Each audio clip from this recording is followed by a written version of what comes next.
All right, let's talk about cybersecurity. But forget the boring lists of technical jargon for a minute. Today we're going to tell the story of a cyber attack, from start to finish. We'll look at how they begin, what's at stake, and how we fight back. By the end of this, you'll be thinking like a security pro. Let's jump in. So let me ask you a question right off the bat. What do a weak password and an unlocked front door have in common? I mean, really think about it. It might sound simple, but the answer to this is the key to understanding how pretty much every digital attack gets started. They're both just an open invitation for trouble. You see, every single attack has a beginning, a point of origin. And in the world of cybersecurity, it almost always starts the exact same way. A threat meets a vulnerability. It's like a spark hitting a puddle of gasoline. When those two things come together, boom. So let's break down what each of those really means. First up, let's talk about vulnerability. Put simply, a vulnerability is just a weakness, a flaw. It's a gap in the defenses that an attacker can use to get in and cause some serious damage. Think of it as the crack in your digital armor. It's that unlocked door we were just talking about. And what do these weaknesses actually look like in the real world? Well, they can be things you see every day. That password that's just 12345, a computer system that's still running on ancient, unsupported software, or even a website's login form that was coded poorly.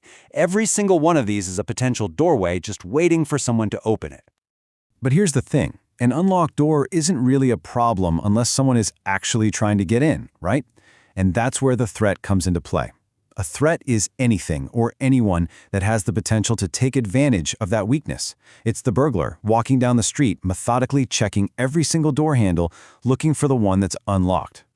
And check out the variety here. A threat isn't just the stereotypical hacker in a hoodie. Not at all. It could be a piece of ransomware, a super convincing phishing email that tricks you into clicking, or even an angry employee who just got fired. You know, a threat can even be something like a flood or a fire that wipes out your servers. So this is the big takeaway for this section. You absolutely need both for an attack to happen. The vulnerability, that unlocked window, is just a passive weakness. It's just sitting there. But the threat, the burglar on the street, is the active danger. It's the combination of those two things that creates a real, legitimate problem. Okay, so our story has a burglar at the unlocked window. But the story doesn't end there, does it? Now we have to ask the really important questions. What's actually inside the house, and how bad would it be if that burglar got their hands on it? It's time to talk about the stakes. In the security world, all the stuff we're trying to protect is called an asset. An asset is anything, and I mean anything, that has value to you or your organization. It's the whole reason the burglar is at the window in the first place. They're after the valuables inside. And it's so important to get this.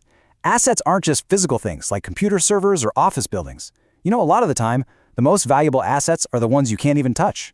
We're talking about customer data, your company's brand reputation, or the software you've spent years developing. Losing that stuff could be absolutely devastating. So how do the pros actually measure this potential for disaster? Well, they often use a really simple but powerful way of thinking about it, and you can write it out like a formula. Risk equals threat times vulnerability times impact. Now, this isn't about doing complex math. It's a model, a framework for thinking through the real-world chances of something bad happening. Let's just walk through how that works in practice. Okay, step 1, identify the threat. Let's say there are hackers out there actively looking for targets. Step 2, find the vulnerability. Your company is storing customer data without any encryption. It's just sitting there in plain text. And finally, step 3, figure out the impact, a massive, embarrassing public data breach. You put all that together, and you have an incredibly high risk. So, we've basically set the stage for total disaster. Now let's get to the good part. How do we actually fight back? Because this isn't about just crossing our fingers and hoping for the best. It's about having a smart, strategic playbook to defend what's ours. It's time to build the shield. The main weapons in our defensive arsenal are called controls. You might also hear them called safeguards or countermeasures. They all mean the same thing. Basically, they're all the actions, the tools, and the procedures we use to lower our risk. They are the locks, the alarm systems, and the security guards of our digital world. Look, a really strong defense has layers, and controls generally fall into 3 big categories. First, you've got administrative controls. These are all about people and policies, like training your employees to spot a scam email. Then you have technical controls. This is the technology itself, like a firewall or data encryption. And finally, you've got physical controls, like a locked door on the server room. You really need all 3 to build a solid defense. The best defense, your first line, is always going to be prevention. The whole goal of preventive controls is to stop an attack cold before it even has a chance to start. Think about a firewall that blocks malicious traffic from ever reaching your network. These are your digital deadbolts, designed to keep intruders out from the very beginning. But, okay, what if somebody manages to pick the lock? What then? Well, that's where detective controls come in. These are your digital alarm systems. They might not stop the break-in, but they will absolutely let you know that it's happening, or that it's already happened.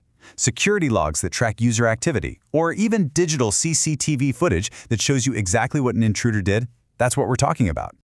And finally, after that alarm has gone off and the damage is done, you need a plan to clean up the mess. That is the job of corrective controls.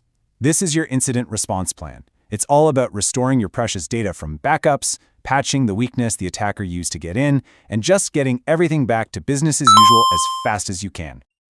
Okay, we now have the complete language of attack and defense. We know the key terms, we know the concepts, so it's time to put it all to the test.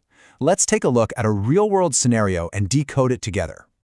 So here's the situation. A university has a totally open, unencrypted Wi-Fi network. Anyone can just hop on. A hacker sits down at a coffee shop right next to campus, starts listening in on all that unprotected data flying through the air, and just starts plucking student usernames and passwords right out of it. It's a classic, it's simple, and believe me, it is scarily effective. So, I want you to put on your security analyst hat for a second. Using all the language we just learned, what is the core fundamental vulnerability here? What is that unlocked door?